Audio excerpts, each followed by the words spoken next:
It takes a village to hold on to you. I never thought of it like that.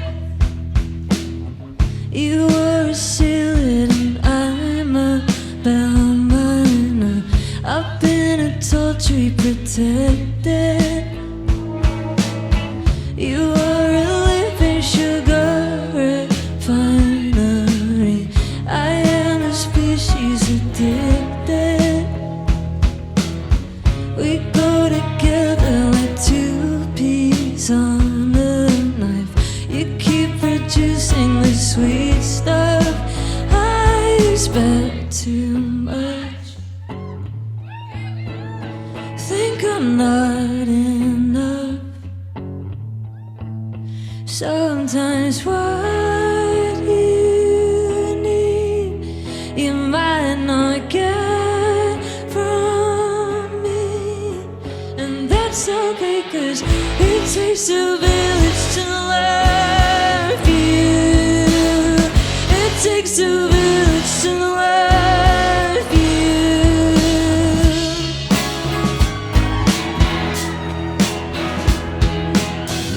I feel like I'm on a simulation right when we arrive at the party.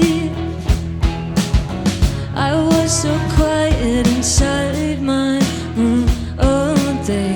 Don't wanna ruin the moment, but I expect too much from the way I love. And sometimes what you need, you might not get from me. And that's okay, 'cause it takes a village to love you. It takes a village to love you. It takes a village to love you, to you. Oh, it takes a village to love me. It takes a village to love me. It takes a village to love me, to you.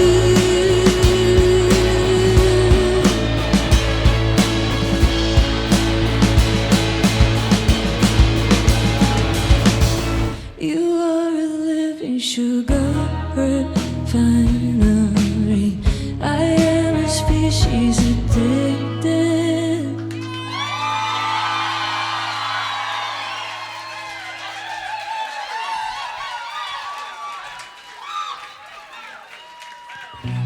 I've been pulling my brain cells out, slowly one by one,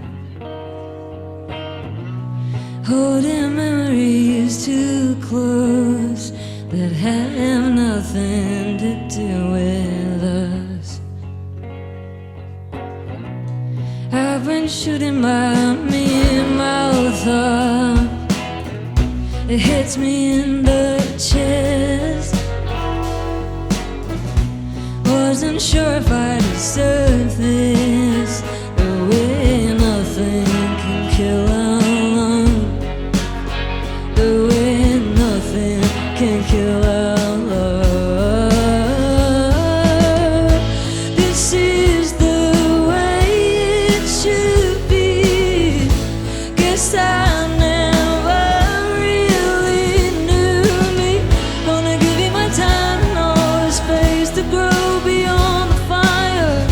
I wanna see this through.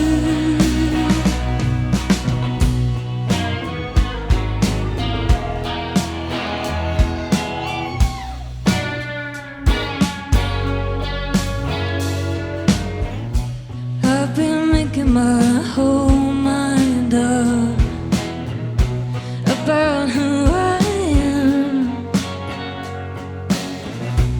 telling little lies too big that could not be further from the truth. And you cannot be more patient.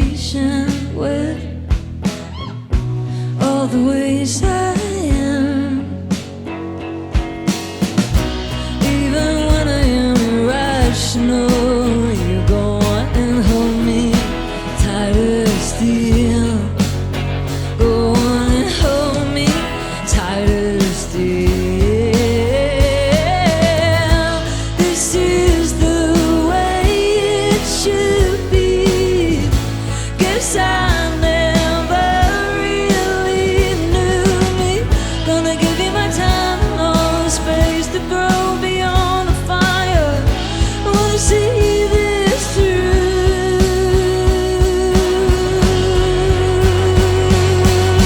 It's only me and you. What else is there to do? Let's all give you a clue as to fall deeper in love with you. This is the way it should be. Guess I never really knew me. Gonna give you my time and all the space to grow beyond the fire. Gonna give you my time and all the space to grow beyond the fire. Gonna give you my time and all the space to grow beyond the fire. I wanna see this through.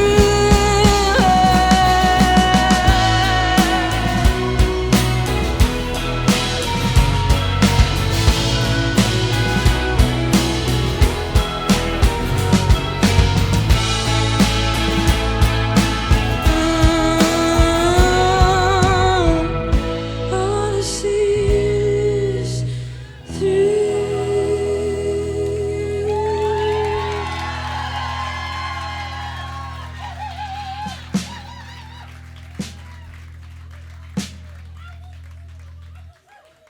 Hey. I think we can say it. It's the album launch. Right? Wow, I almost can't believe it's happening. I feel like I'm still in my dream state where everything's gone really smoothly in my head, but you know, somehow it's stuffed up. But it hasn't. We're here and there's people here. How did you find out about this secret gig? Hey, thanks for coming. This is insane. I've never seen this many people at one of my shows, so thanks. I was a creature of habit when it came to coming undone. Put all my eggs in one basket, cracking every single one. I sat him down on the pavement, told him they were holding me back from all these beautiful people giving me a heart attack. I'm gonna love each and every one of you. I can't help it, I can't help it. It's too easy when you love me the way you do.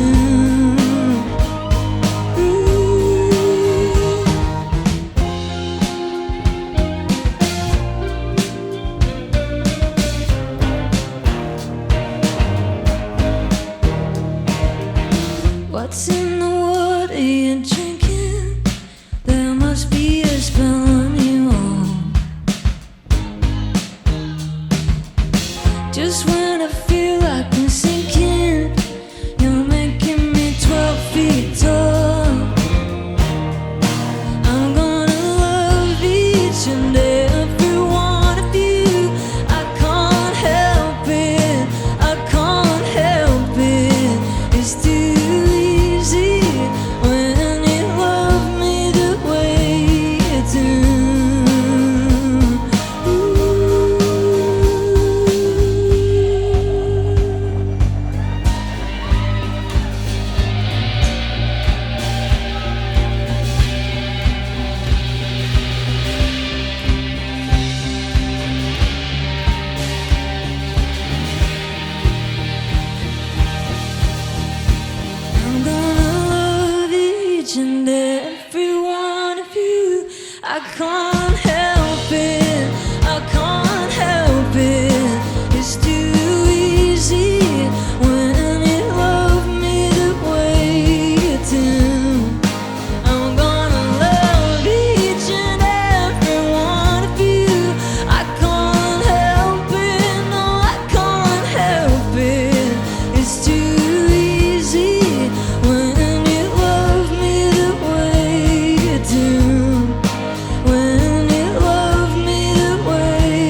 guess it ended,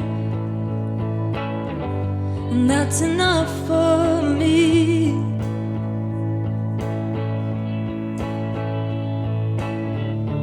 How do you do it, baby? How do you just go on? Have you been crying lately? 'Cause I have enough for both of us. Ooh, oh, oh. Ooh, oh, oh. Ooh, oh, oh.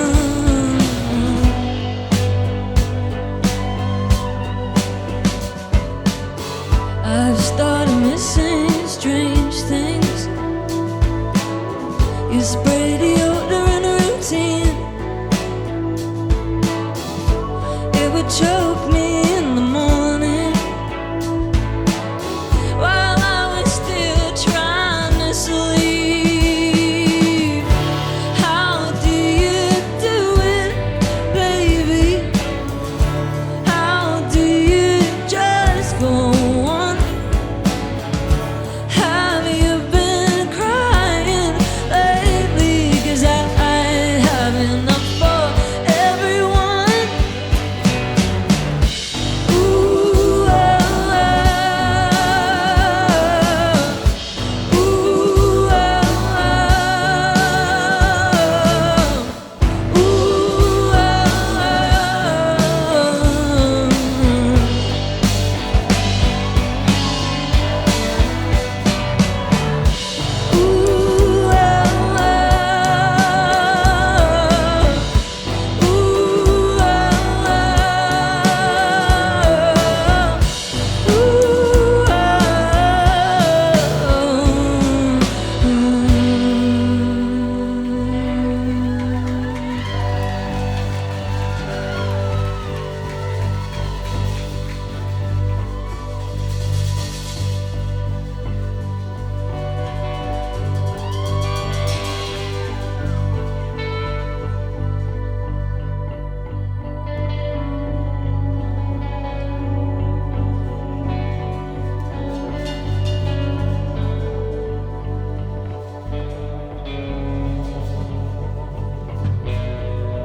be afraid of my mind, being left alone with whatever I found.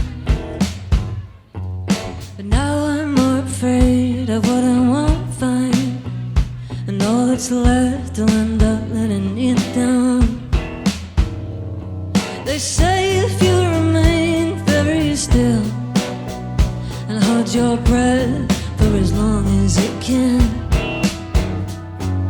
by some miracle you won't reveal all the fear you're holding where you stand. Dinosaur, dinosaur, he wouldn't know that I exist.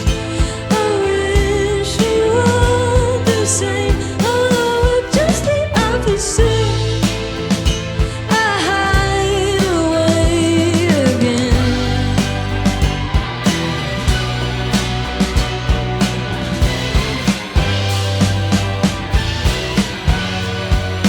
Guess I'll have to chase and corner it if I wanna have me some more self-esteem. I always thought you had to be born with it, but maybe that was just Maybelline.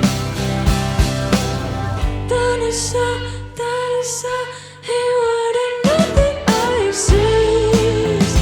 I wish we were the same, although we're just the opposite. I hide away again.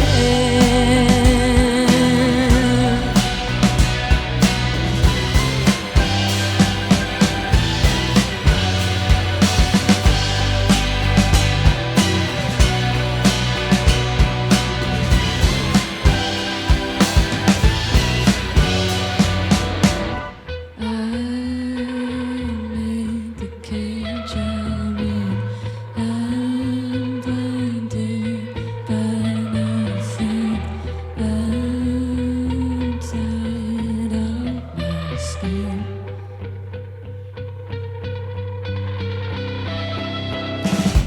I made the cage I'm in. I'm blinded by nothing outside of my skin.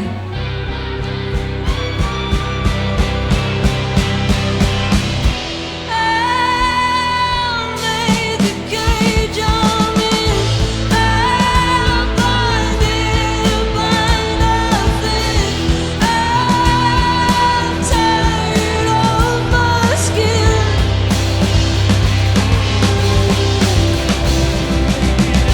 I made the cage I'm in. I'm blinded by nothing outside of my skin.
It's not like you to feel the pain.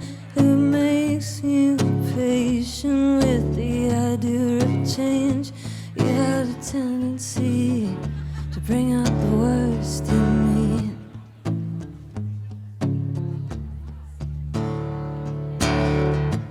I almost wished you were sitting here in that jacket you found. I see it clear. The first thing you say to make me feel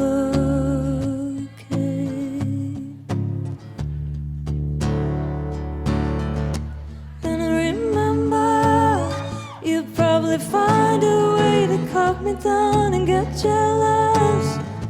Wondering how many boys come around in your bad temper. I'm not giving up easy.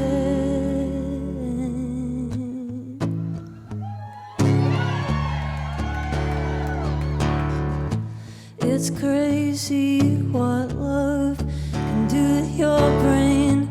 It makes you patient with the idea of change. You had a tendency to bring out the worst in me.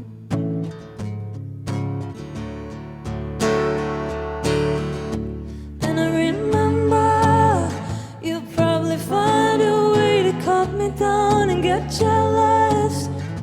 Wondering how many boys come around in your bad temper. I'm not giving up easy, easy.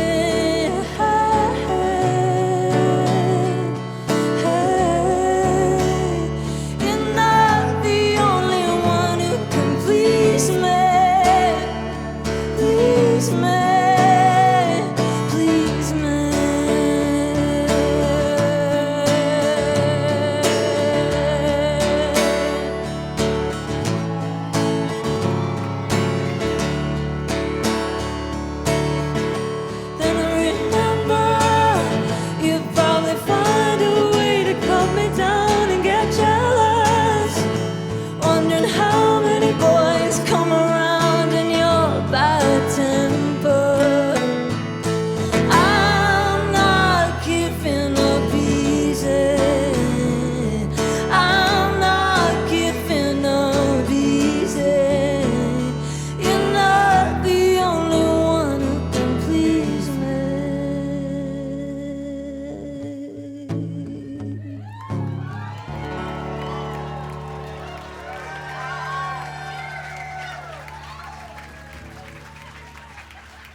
Some don't seem to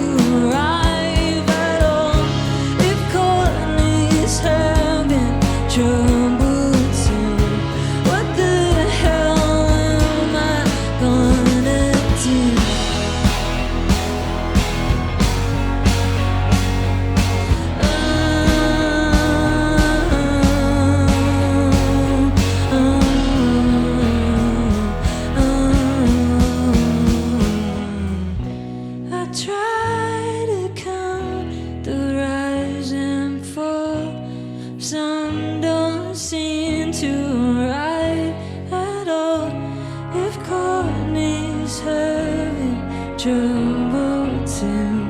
If Courtney's having trouble too, what the hell am I gonna do? Thank you so much. This is so amazing. What the hell? I love you too. I love you all. All right. This song is for the last 2 years. It's called Heavy Feeling.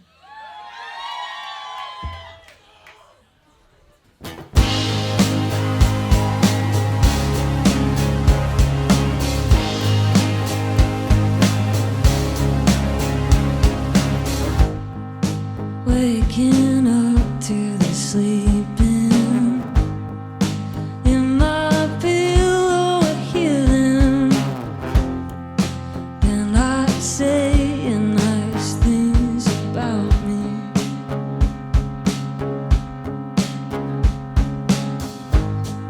Step outside for some fresh air. Maybe freedom will be there. Surely flowers won't wanna hurt me. I got a heavy feeling, heavy feeling.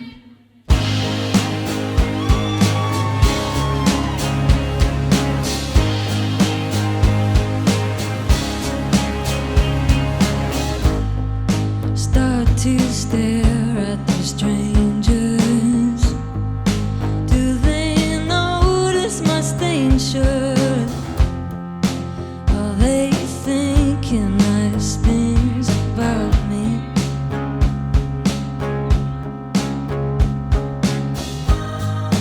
Cross the road to the back street. I bet they still hear my heartbeat. Surely hours can't go this slowly. I got a heavy feeling, heavy feeling. I got a heavy feeling now. I got a heavy feeling, heavy feeling. I got a heavy feeling now. I got a heavy feeling, heavy feeling. I got a heavy feeling now. I've got a heavy feeling, heavy feeling. I've got a heavy feeling, heavy feeling now.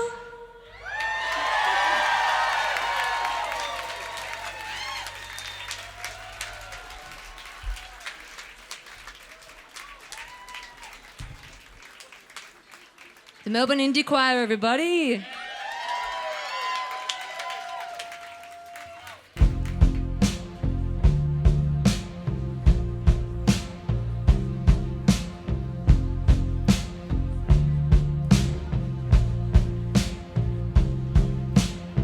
It's not like I'm counting the days,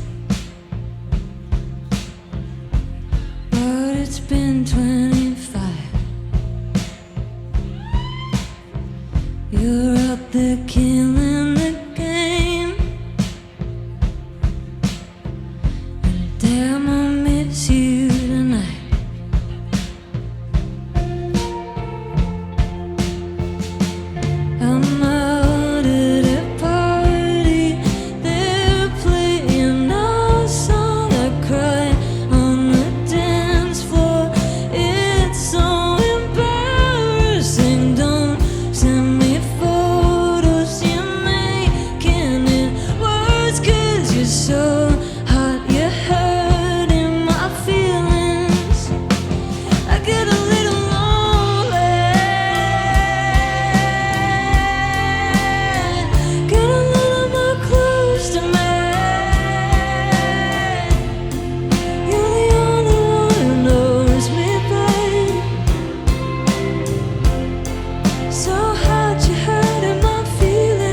Thank you. This has been an absolute blast.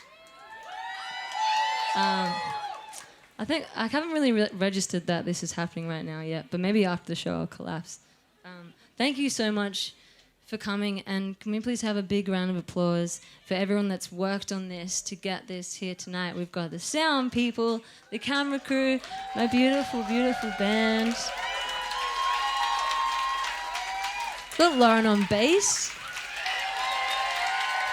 We got Jim on keys and acoustic. We got Beck on guitar. And we got Jess on drums. I'm the luckiest merp that ever merped. I've only got one more song. It's the close. So shocked. Me too. It's called Yusiimi.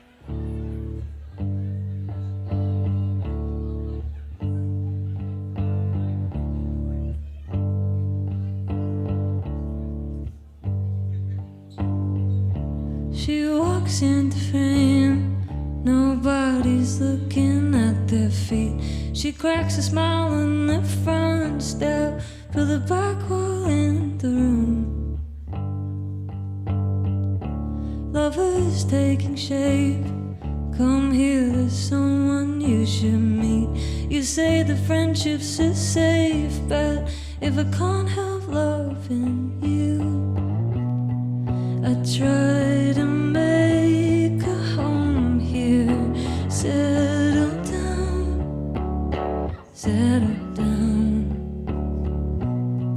but there's a part of me who doesn't believe I'm doing better. I wanna be like you see me.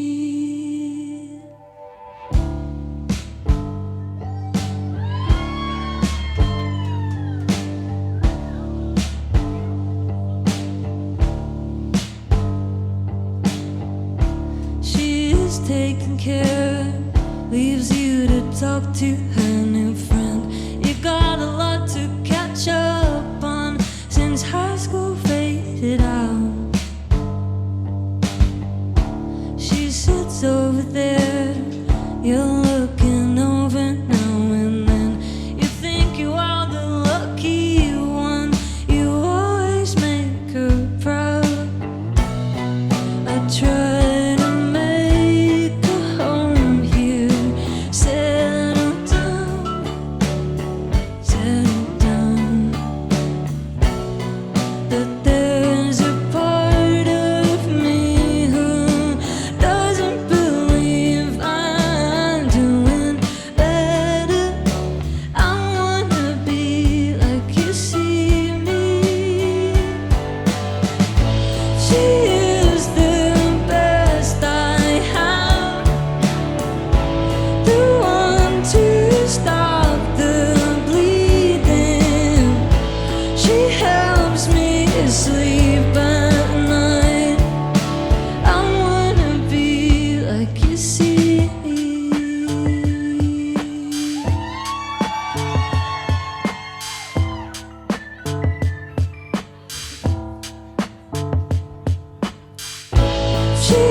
Thank you. I love you.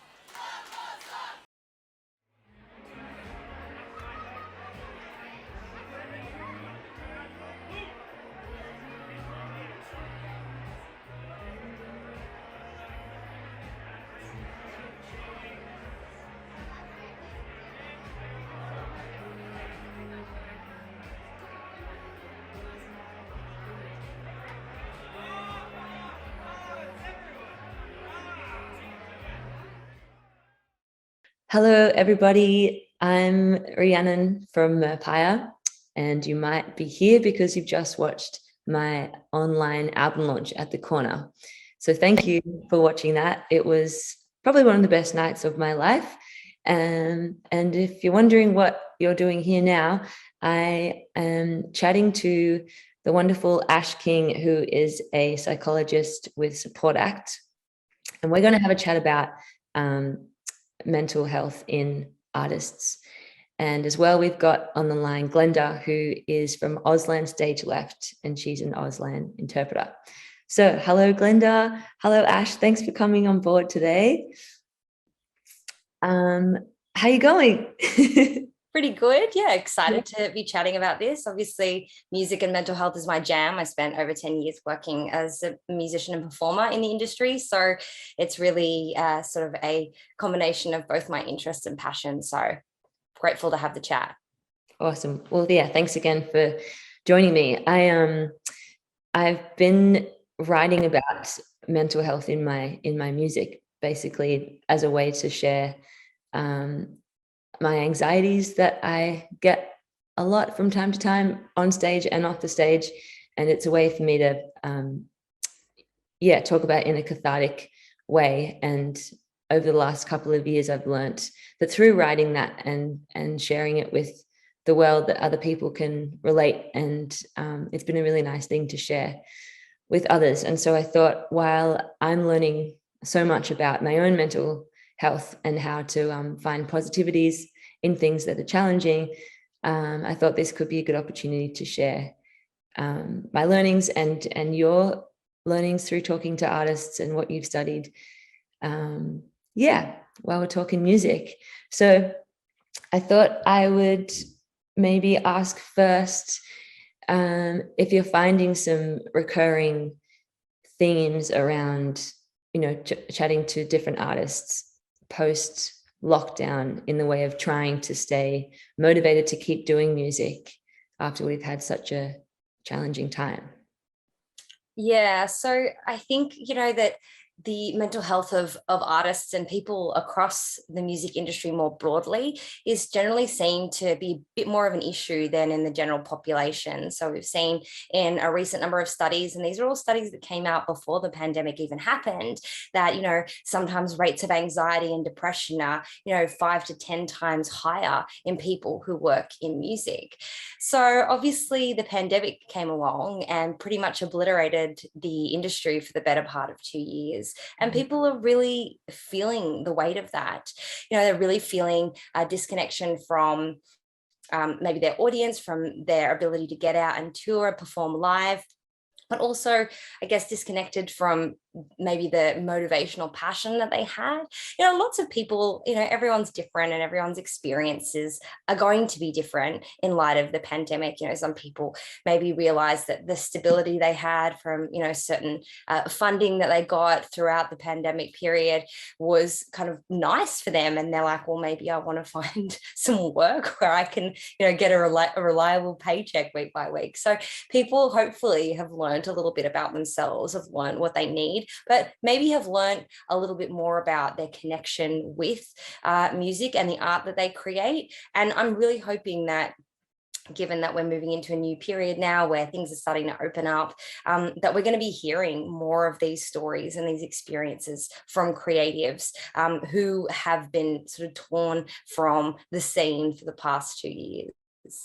For sure. Yeah, completely agree. And you're right about the discovering things about themselves. I think from my perspective, making music my life for the past 5+ years, it's been easy to not even think about really what I was striving towards as an artist. It was like I had this blanket glass wall to aim towards, hoping I could be noticed and break through and be signed to a label and play festivals and all that kind of stuff, is like an expectation of what you should aim towards. And I think just through learning the last couple of years, actually, what does success mean to me? And when I think about it, do I want to work so much that I don't have time to see friends and spend all my time on social media? Or is there actually my own version of success? yeah. Do you find that's something that you talk to artists about in the way of something to as like a small goal to aim towards and yeah, redefine their own measurement of success? Yeah, you say it's a small thing, but I think it's actually massive. And I think that it's an incredibly important thing for people to do. I wouldn't say just artists or musicians, but I say people in general. You know, we have these ideas that we've inherited about what success is, what success means. Sometimes it's from our family, from society, from the friends that we grew up with. Sometimes we realize that we didn't even choose, we didn't even decide for ourselves what success is going to mean. But I do think that there's an extra level of complexity when it comes to being in the music industry and asking the question, well, am I successful, or how can I be successful? Because there's a lot of external factors that are sort of outside of our control, like you said, getting signed to a label, playing in festivals. Like, yes, you can do all the right things, you can write all the right songs, and yet there is still not that guarantee, you know, that career path that, you know, you can, well, when I'm here for 5 years, I'm going to get that promotion. You know, that doesn't exist. So how do you reconcile that? You know, I'm curious to hear about you and sort of when you made this discovery for yourself, what sort of launched that introspection? Yeah, it was quite an explosive one, where myself and a couple of friends, including Emily Ullman, who's a really well-known booker in Victoria, and a woman named Shannon as well. We came together and launched Isolate, which was maybe like not even 3 months, maybe a month into lockdown, our first lockdown. And I know Isolate was an amazing thing for a lot of people to watch their artists through Instagram. We managed to get together, I think it was 75 artists in 2 days to jump on board for 2 days of back-to-back live music online. And that was one of those moments of just, I don't know, absolute helplessness in thinking. It was like I had this image in my mind that all my artist friends were just at home and just all collectively did this big sigh of like, what are we going to do? This is devastating. And yeah, we kind of just kicked into gear and we're like, we've got to do something. Let's just do the most simplest thing we can. We're all at home. People like to play music still. And I think this is the thing that I keep coming back to in the way of, you know, why do artists, when they've got nothing left, why do they still want to give? Why do they still raise funds for other organizations when they need money? And it's because it's one of the reasons we write music and share music and play music is because we love it so much. And it's not about the money at the end of the day. So we were quite passionate all together to get around sharing music, despite how just crap the time was. And then on the flip side of that, behind the scenes of Isolate, I'm having a breakdown. Maybe I think it was a month into Isolate, so we've had 4 weeks of Isolate at that time, and it was one of the first times in my life when I had to choose to let go of some things that I really wanted to do, but I just didn't have the time for. I didn't have the energy for it. I wanted to keep Isolate going, which took, 24 hours of work every day to get it up and running. Then I was finishing my album, which is what I've just launched, and working for a couple of, side jobs that I was lucky enough to be able to do online. And all of a sudden I was like, actually, I can't do anything. And I've had a few panic attacks in my life where my version of having a panic attack is freezing, and I'll just freeze and I don't know what to do, and I'll hyperventilate and don't know how to calm down. I think I'm going to die. And in that time, I tend to cancel everything. So I think I messaged the Isolate team and said, I need to take a break for a week. I called my manager and said, I need to take a break from Merpire for 2 weeks. I quit my 2 side jobs, and I booked an appointment with my psychologist all within an hour. It was like it had been building. I had this cycle of where I let it build, and I can feel in the back of my mind, I'm like, I'm going to tip over, but I'm going to let people down if I stop. So I'm just going to keep going. And then eventually it topples over. Anyway, so it was a great lesson to learn. It was kind of maybe taking my ego out of things and assuming that if I didn't do the work, it wouldn't get done. But in fact, of course, there's other people that can do what you're doing. And it's about asking for help and delegating and listening to what I needed. So that was my big learning curve of what can I actually take on and what do I need to pass on. And of course, as soon as I let go of Isolade, Shannon and Em and Sebi, who designed the artwork every week, were there to just take it on and build the team even some more. And now it's still going, and they're doing an amazing job. I can't even remember what question we were talking about now. But yeah, that was my pivotal moment of thinking I need to reassess what I actually need and what I can put out in the world in a healthy way. Yeah. It's interesting, that you spoke there about, not wanting to disappoint people. And it's so funny how pervasive that type of attitude is, to kind of keep us pushing through at all costs, when our body is screaming out, I need a break, when our mind is sort of screaming out, I'm not, coping, I need to stop. And we keep going because we're so scared of, like you said, what it means to stop. Is everything going to fall apart? Are we going to let people down? Are people going to get disappointed? But eventually, it's going to come to a head.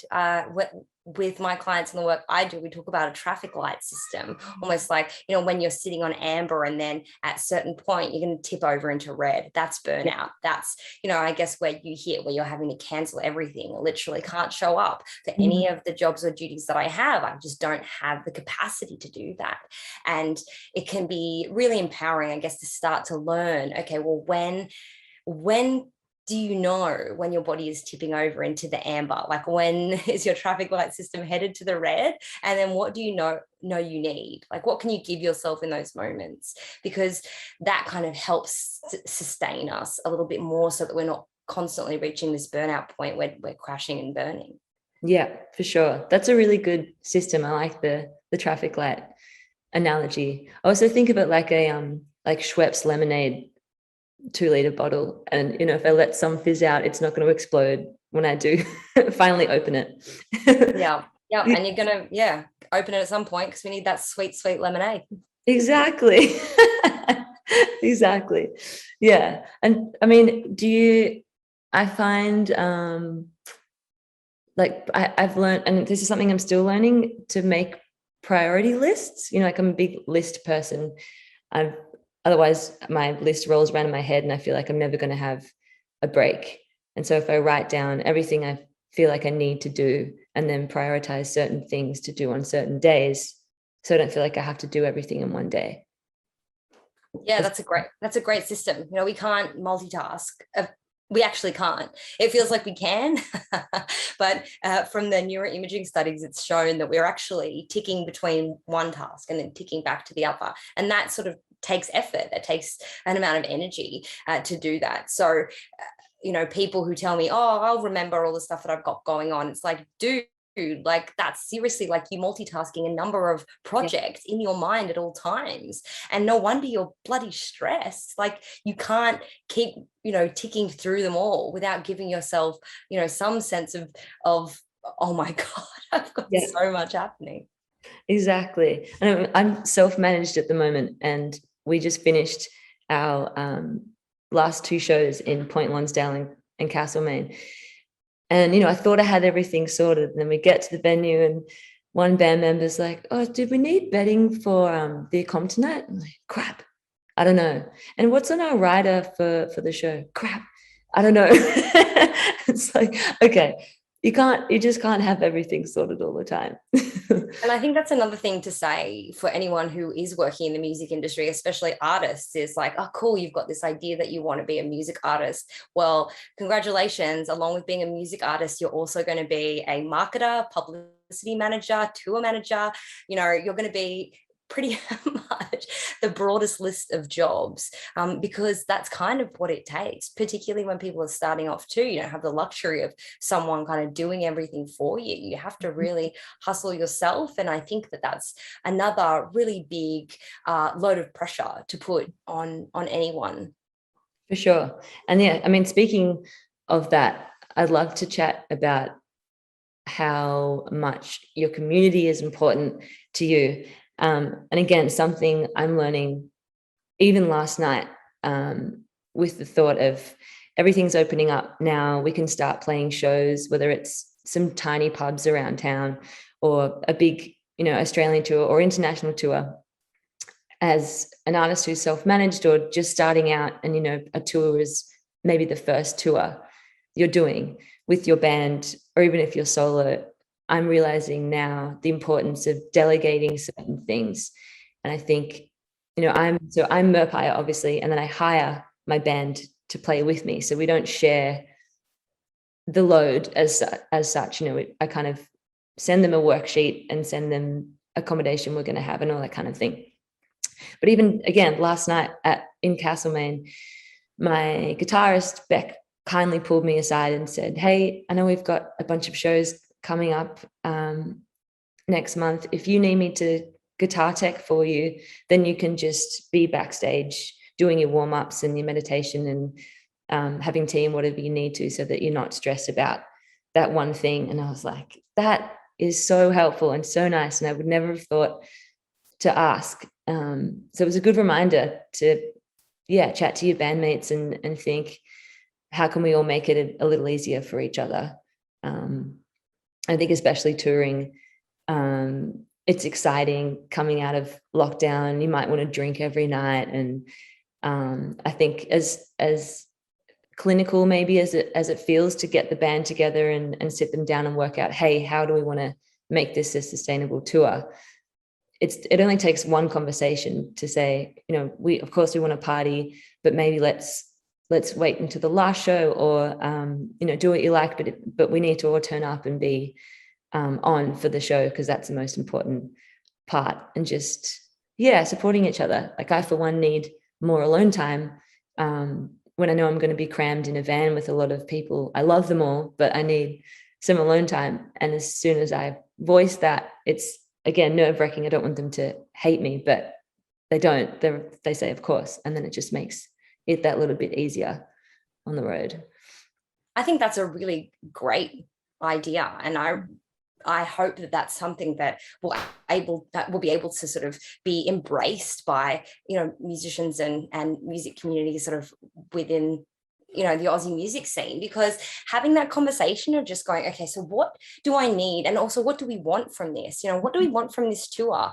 What am I hoping to get out of it? Yes, I want to have opportunities where I'm having a good time and maybe partying and laughing and hanging out casually with my mates, but I also want to be creating great music and playing it and sharing it with people. And in order to do that, there's some things I need. Maybe you do need that quiet time. Maybe you need to lay off the booze for a number of days a week and be mindful of that. But when things start to get when that pattern starts to get established, like, okay, show's over, roll out the beers, whatever else comes out, it's sometimes hard in the heat of that moment to have the discipline to say no, because cool, it could be fun, it probably will be fun, but what happens is it takes a toll. So if you've kind of set up yourself from the get-go, and you maybe asked your bandmates, you've asked the people who are joining you on the tour, I'd love your support on this too. So like, don't offer me a drink on these days, from Monday through Saturday. It's not happening for me, and I prefer that you guys could respect that and understand it. And people are cool. Most people are cool, and I think that that's really great to have those conversations early, so that they're not then that kind of awkward everything's already Yeah. started and you're like, oh, I don't want to be a, buzzkill. I don't want to be a Debbie Downer.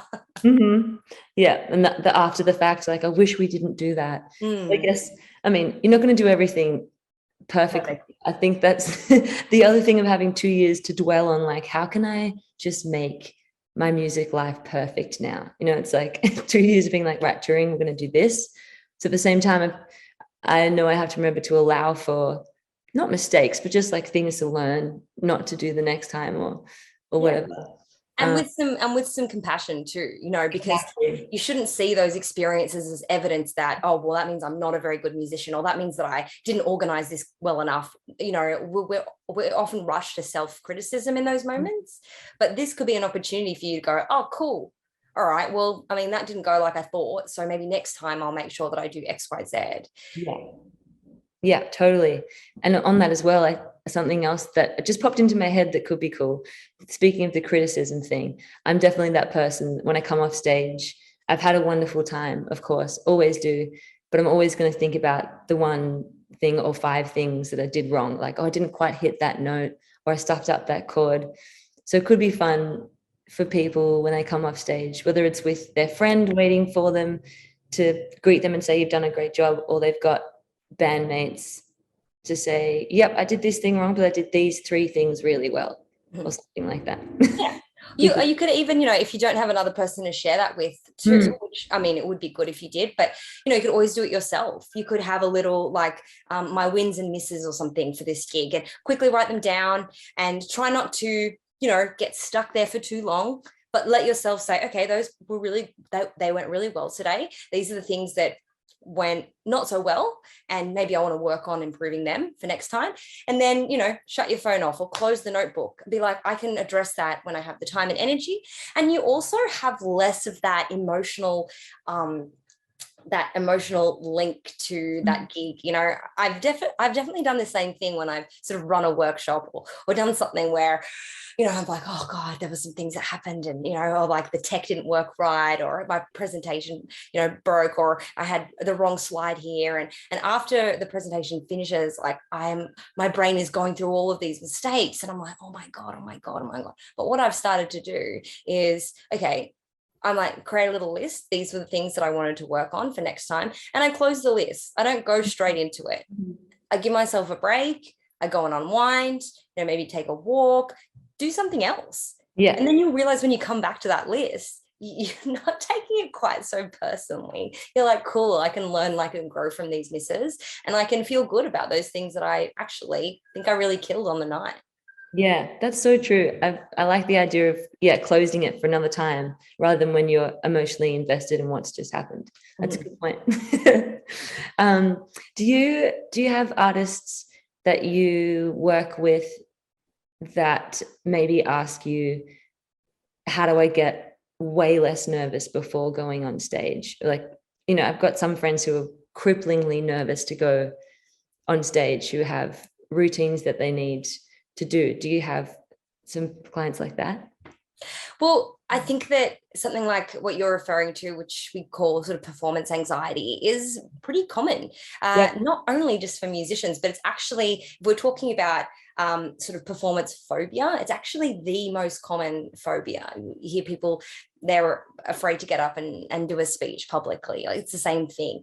We hold a lot of stock in what other people perceive, and how we present ourselves to other people, and risk of evaluation, of embarrassment, of humiliation looms very, very large for us. If you think about how human beings evolved over the past, hundreds of thousands of years, we existed in tight-knit communities, and our relationships were essential to our survival.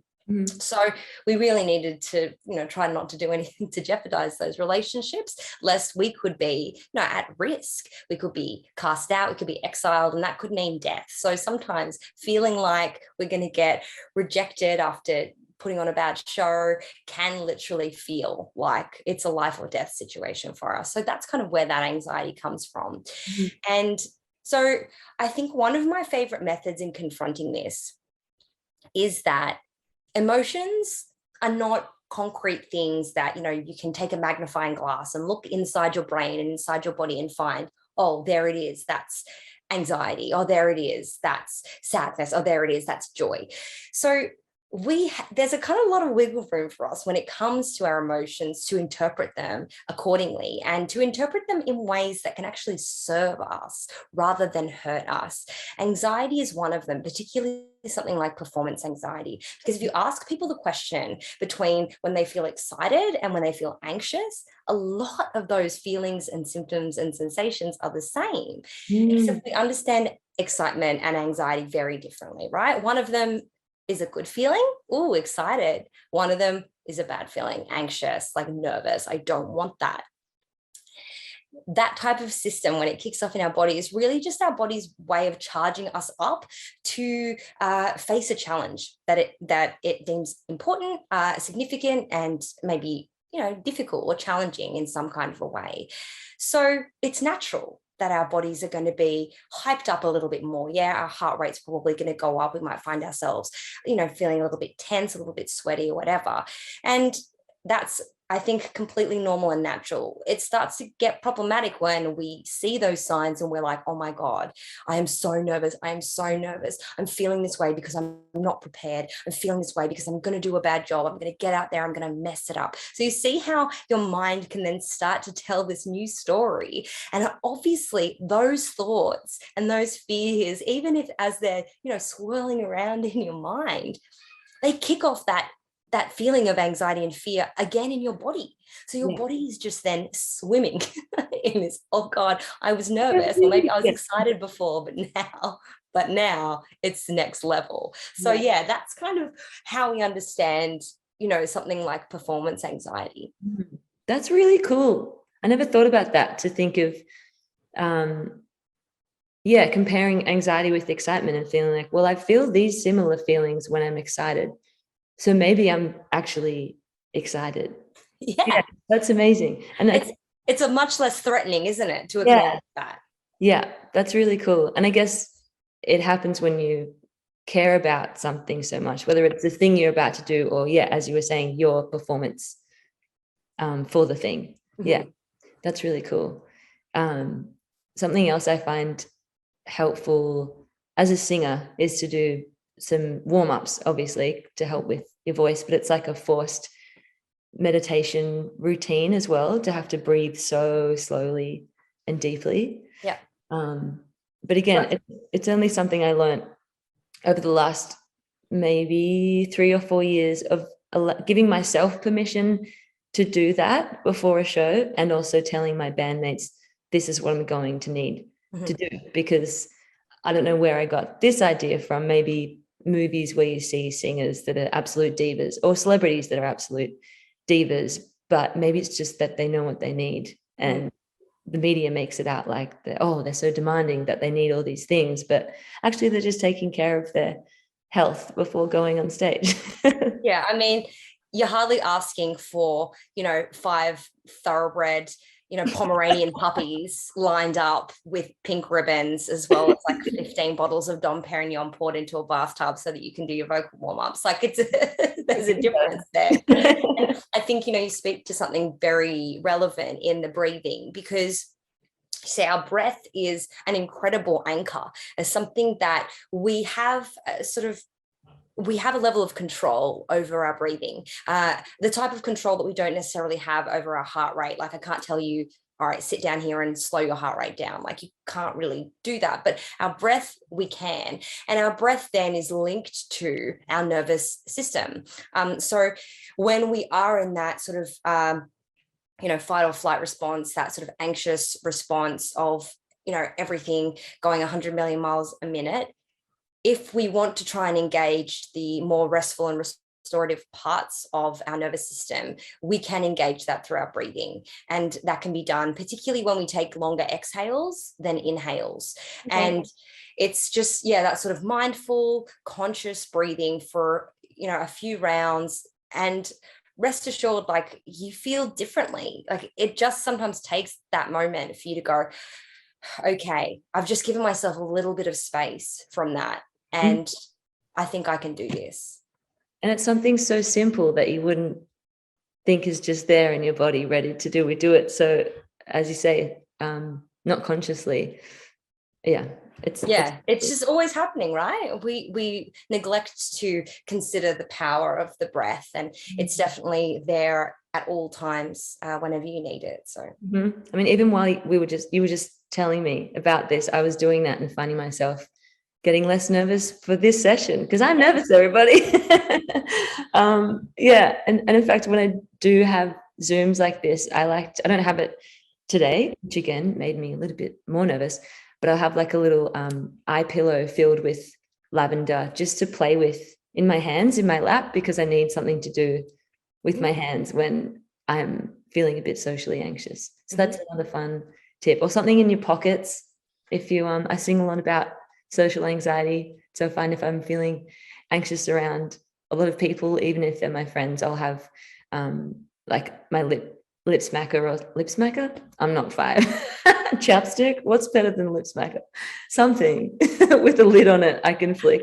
I hope it's a delicious strawberry flavor. Yes, actually it's strawberry. Another sort of good little tip when it comes to something like social anxiety is to allow yourself to become more present to your sensory input. That is like the things that you can see, you can feel, that you can smell and touch and taste. So this might have been something, Ree, that you've done in the past, but sometimes we can find ourselves getting quite overwhelmed in social situations. And in those cases, it's good to try and create some, I guess, almost like, I was going to say some cages of attention. I feel like there's probably a more graceful way of expressing that, but like some little pockets of where we can lead our attention. So sometimes if I'm feeling quite stressed in a social situation, I'm going to say, hey, I'm going to look for something that's red. I don't need to tell anyone. I'm just like, I look around the room. Okay. And I see something that's red. Okay. You know, what can I smell in the air? Take a moment to see some smells. All right, what is it that I'm hearing? Okay, I've been hearing the clinking of glasses. I'm hearing shoes on a wooden floor. And those are kind of just like sort of these little anchors that exist in the world around you that allow you to recognize that the fear and anxiety that you're feeling maybe in your body is not all that there is. There's actually other things, and your body can actually pick up on, your senses can actually pick up on all these other things too. That's really cool too. Yeah, it keeps you in reality, outside of your body. Yeah, that's such a big one for me.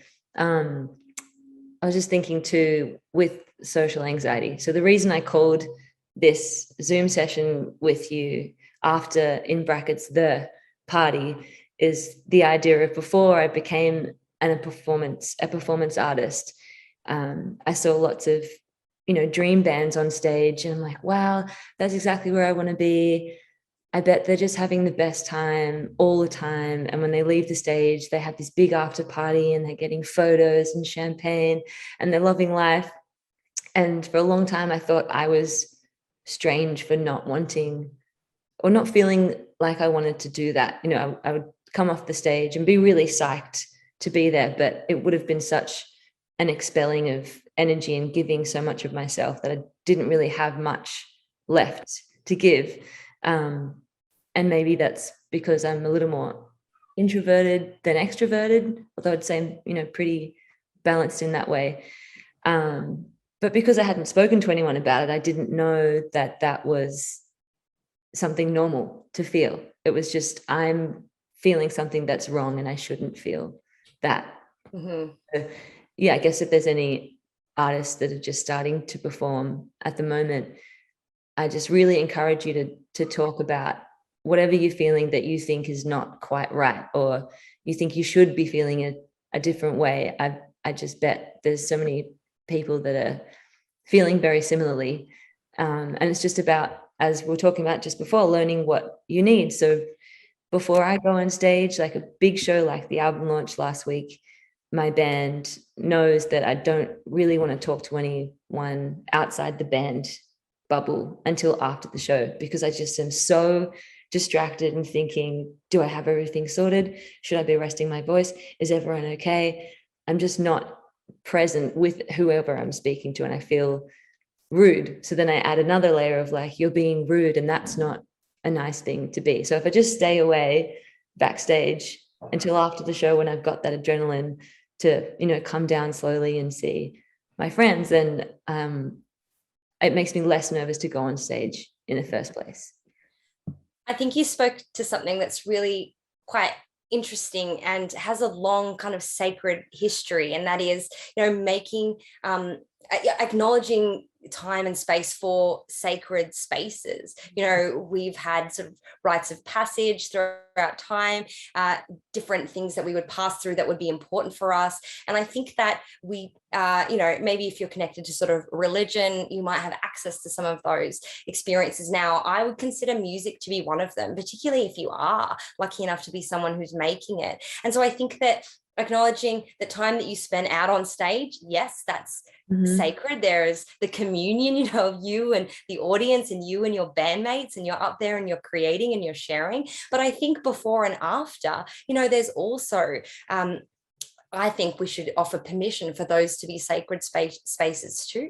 And for you to be able to curate that space however you need, recognize what is it that I need? How can I honor myself here? And how can I, give myself the best conditions for me to then go out and share my craft and share my joy with people? Exactly. Because at the end of the day, the audience watching, they're paying their money to be there. And and we all know from experience of watching our dream artists, and maybe they're not giving, and they'll have their own circumstances as to why they maybe didn't present themselves the way you expected. But coming from experience of seeing an artist who I loved so much, and they were really drunk and didn't acknowledge the audience and would just went through a few songs and left the stage.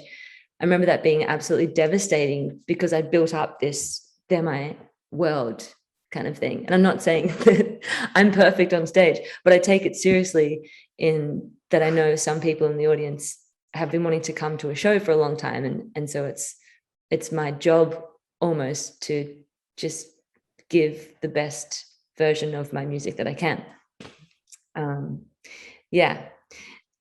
So that's something to remember. Well, I think, as you obviously, go through, anyone who's been in music for a considerable amount of time will recognize that they've had some gigs that have been less than stellar, and things that, they know that it wasn't perfect, or they maybe didn't show up in the ways that they wanted. And that's okay too. I think that then when we see other bands and we see other musicians perform, and you're like, that wasn't amazing, but we can give them the benefit of the doubt and be like, you know what, but I've been there too. Like, I've been, I've had a crappy day, I've been on a long tour and I wasn't feeling it. Like, we can go, it's hard, it's a hard slog sometimes. So we can be kind to others, and we can be kind to ourselves when we recognize that. It's very true. So is my perfectionism creeping up again? It's all right, I got you there. I got you right. I'm calling it. Thank you. We've got time just to chat a little bit about one more thing that's very important and wonderful, and that's Support Act, who you work for. Yeah, so I'm very grateful to be the in-house psychologist with Support Act. At Support Act, we're the Australian music industry's charity. Over the past couple of years, we have helped support a lot of artists and workers, people in crew, in management, right across the board in the music industry, offering support throughout the global pandemic. And we're now really excited and dedicated to help the industry get back up on its feet. So over the next few months, there's going to be some awesome, cool programming that I'm going to be involved in that we'll be rolling out with Support Act. Something, Ree, that you might be really interested in is something to do with artists, specifically working with Aussie artists in kind of like a masterclass on things like creativity, on motivation, on taking care of ourselves. So much of the stuff that we've spoken about today. So keep an eyeball on my socials or on Support Act socials for that. But another cool thing that Support Act have is a wellbeing helpline, and that's a number that you can call right across Australia, totally free, 24/7. It's basically just a catch-all for any issues or things that you want to talk out. Sometimes you might not have a counsellor or psychologist to call, and that's okay. Sometimes you might feel like you don't want to burden friends or family with certain things that you're worried about. It could be money issues, it could be to do with mental health, it could be to do with work and logistics or whatever. So if you're feeling like you want to chat to someone, you can give the Support Act Wellbeing Helpline a call. There's also specific dedicated helplines for First Nations people, for LGBTQIA+. There's also managers and sexual health. So a lot of different options there, a lot of different support where you need it. Awesome. That's so good. I was too scared to call, but I know you can email as well. If you don't want to call, you can. I was chatting to a very helpful woman online at a time, which is great.